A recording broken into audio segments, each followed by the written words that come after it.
Welcome. We are on day 142 of the chronological Bible in a year. Take a breath and take a moment to celebrate that you have set this time aside to hear God's word. Let's begin in 1 Kings chapter 7. Now Solomon built his own house over the course of 13 years, and he finished all of his house. He built the house of the timber from Lebanon. Its length was 100 cubits, and its width 50 cubits, and its height 30 cubits, on 4 rows of cedar pillars with cedar beams on the pillars. And it was paneled with cedar above the side chambers, which were on the 45 pillars, 15 in each row. There were artistic window frames in 3 rows, and window was opposite window at 3 intervals. And all the doorways and doorposts had squared artistic frames, and window was opposite window at 3 intervals. And he made the hall of pillars. Its length was 50 cubits, and its width 30 cubits. And a porch was in front of them, and pillars and a threshold in front of them. And he made the hall of the throne where he was to judge, the hall of judgment, and it was paneled with cedar from floor to floor. And his house where he was to live, the other courtyard inward from the hall, was of this same workmanship. He also made a house like this hall for Pharaoh's daughter, whom Solomon had married. All of these were made of valuable stones, of stone cut according to measure, sawed with saws, inside and outside, even from the foundation to the coping, and from the outside to the large courtyard. And the foundation was of valuable stones, large stones, stones of 10 cubits and stones of 8 cubits. And above were valuable stones, cut according to measure, and cedar. So the large courtyard all around had 3 rows of cut stone, and a row of cedar beams, as well as the inner courtyard of the house of the Lord, and the porch of the house. Now King Solomon had sent word, and had Hiram brought from Tyre. He was a widow's son from the tribe of Naphtali, and his father was a man of Tyre, an artisan in bronze. And he was filled with wisdom, skill, and knowledge for doing any work in bronze. So he came to King Solomon and performed all his work. He fashioned 2 pillars of bronze, 18 cubits was the height of each pillar, and a line of 12 cubits measured the circumference of both. He also made 2 capitals of cast bronze to put on the tops of the pillars. The height of the one capital was 5 cubits, and the height of the other capital was 5 cubits. There were lattices of lattice work and wreaths of chain work for the capitals which were on the top of the pillars, 7 for the one capital and 7 for the other capital. So he made the pillars and 2 rows around on the one lattice to cover the capitals which were on the top of the pomegranates, and so he did for the other capital. The capitals which were on the tops of the pillars on the porch were of lily design, 4 cubits. So there were capitals on the 2 pillars, also above and close to the rounded projection which was beside the lattice. And the pomegranates totaled 200 in rows around both capitals. And he set up the pillars at the porch of the main room. And he set up the right pillar and named it Jachin. And he set up the left pillar and named it Boaz. On the top of the pillars was the lily design. So the work of the pillars was finished. He also made the sea of cast metal, 10 cubits from brim to brim, circular in shape, and its height was 5 cubits, and it was 30 cubits in circumference. Under its brim gourds went around and circling it 10 to a cubit, completely surrounding the sea. The gourds were in 2 rows, cast with the rest. It was standing on 12 oxen, 3 facing north, 3 facing west, 3 facing south, and 3 facing east. And the sea was set on top of them, and all their rear parts turned inward. And it was a hand width thick, and its brim was made like the brim of a cup, like a lily blossom. It could hold 2,000 baths. Then he made the 10 stands of bronze. The length of each stand was 4 cubits, its width 4 cubits, and its height was 3 cubits. This was the design of the stands. They had borders, that is, borders between the crossbars. And on the borders, which were between the crossbars, were lions, oxen, and cherubim. And on the crossbars there was a pedestal above, and beneath the lions and oxen were wreaths of hanging work. Now each stand had 4 bronze wheels with bronze axles, and its 4 feet had supports. Beneath the basin were cast supports with wreaths at each side, and its opening inside the crown at the top was a cubit, and its opening was round like the design of a pedestal, a cubit and a half. And on its opening also there were engravings, and their borders were square, not round. The 4 wheels were underneath the borders, and the axles of the wheels were on the stand. And the height of a wheel was a cubit and a half. The workmanship of the wheels was like the workmanship of a chariot wheel. Their axles, their rims, their spokes, and their hubs were all cast. Now there were 4 supports at the 4 corners of each stand. Its supports were part of the stand itself.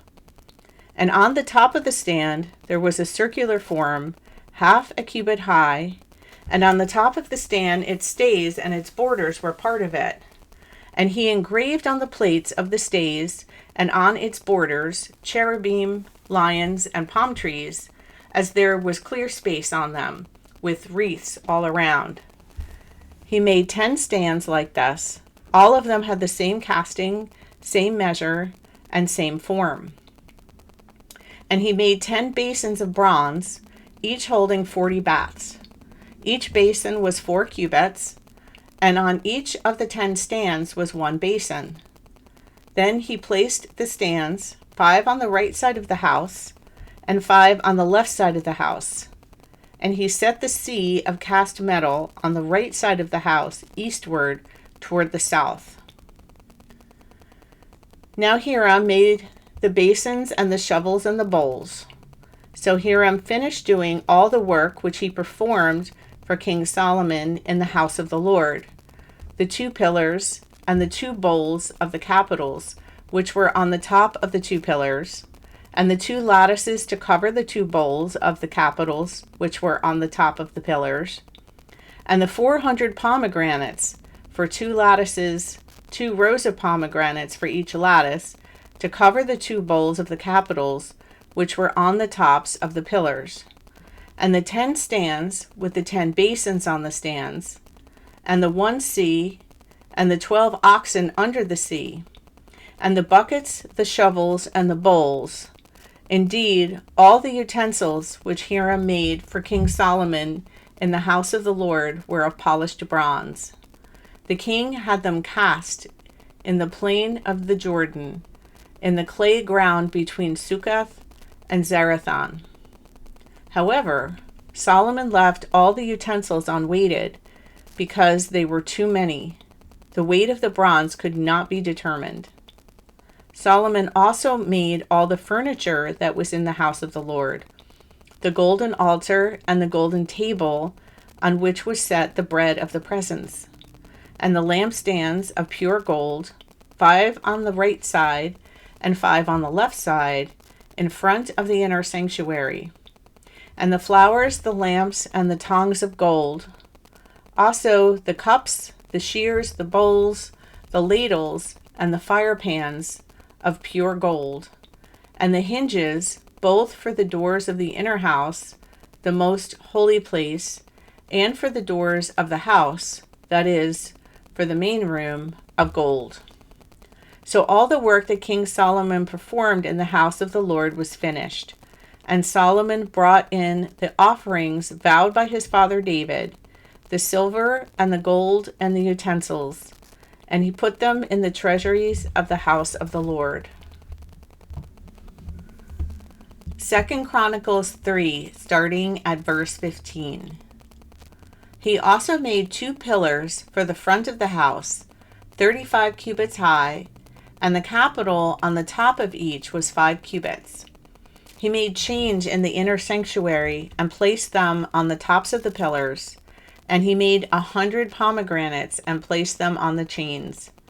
He erected the pillars in front of the temple, one on the right and the other on the left, and named the one on the right Jachin and the one on the left Boaz. 2 Chronicles chapter 4. Then he made a bronze altar, 20 cubits in length, 20 cubits in width, and 10 cubits in height. He also made the sea of cast metal, 10 cubits from brim to brim, circular in form, and its height was 5 cubits, and its circumference 30 cubits. Now figures like oxen were under it and all around it, 10 cubits entirely encircling the sea. The oxen were in 2 rows, cast in one place. It was standing on 12 oxen, 3 facing north, 3 facing west, 3 facing south, and 3 facing east. And the sea was set on top of them, and all their hindquarters turned inward. It was a hand-width thick, and its brim was made like the brim of a cup, like a lily blossom. It could hold 3,000 baths. He also made 10 basins in which to wash, and he set 5 on the right side and 5 on the left to rinse things for the burnt offering, but the sea was for the priests to wash in. Then he made 10 golden lampstands in the way described for them, and he set them in the temple, 5 on the right side and 5 on the left. He also made 10 tables and placed them in the temple, 5 on the right side and 5 on the left. And he made 100 golden bowls. Then he made the courtyard of the priests and the great courtyard and the doors for the courtyard, and overlaid their doors with bronze. He put the sea on the right side of the house toward the southeast. Hiram also made the pails, the shovels, and the bowls. So Hiram finished the work that he did for King Solomon in the house of God. 2 pillars, the bowls, and the 2 capitals on top of the pillars, and the 2 lattices to cover the 2 bowls of the capitals, which were on top of the pillars, and the 400 pomegranates for the 2 lattice works, 2 rows of pomegranates for each lattice work to cover the 2 bowls of the capitals, which were on the pillars. He also made the stands, that he made the basins on the stands, and the one sea with 12 oxen under it. The pails, the shovels, the forks, and its utensils, Hiram-Abi made of polished bronze for King Solomon, for the house of the Lord. On the plain of the Jordan, the king cast them in the clay ground between Succoth and Zeradah. So Solomon made all these utensils in great quantities, for the weight of the bronze could not be determined. Solomon also made all the things that were in the house of God: the golden altar, the tables with the bread and the presents on them, the lampstands with their lamps of pure gold to burn in front of the inner sanctuary in the way prescribed, the flowers, the lamps, and the tongs of gold, that is, of purest gold, and the snuffers, the bowls, the spoons, and the fire pans of pure gold, and the entrance of the house, its inner doors for the most holy place, and the doors of the house, that is, of the main room, of gold. Thank you for listening. I pray that the seed of God's word will be planted in your heart and will continue to grow.